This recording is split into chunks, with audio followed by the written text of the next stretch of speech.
Primer de tot volia donar les gràcies als meus pares. Sense la vostra perseverança i el vostre suport jo no hauria arribat fins aquí. Així que gràcies a tot cor.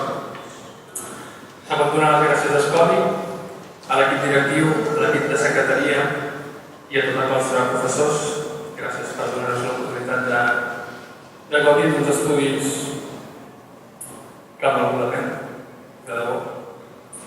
Per finalitzar, també vull donar les gràcies al professor d'Economia de la Universitat de Viena, d'Àustria, Christian Felder.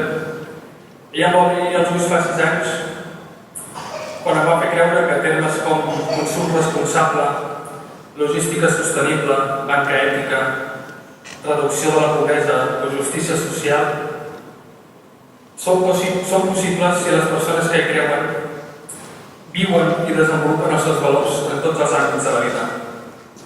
Un d'aquests àmbits, el comerç, és el que nosaltres hem triat per formar-nos. I és en el comerç, en la petita i en la mitjana empresa, on intentaré transmetre aquests valors que crec ens duran el món millor. Moltes gràcies.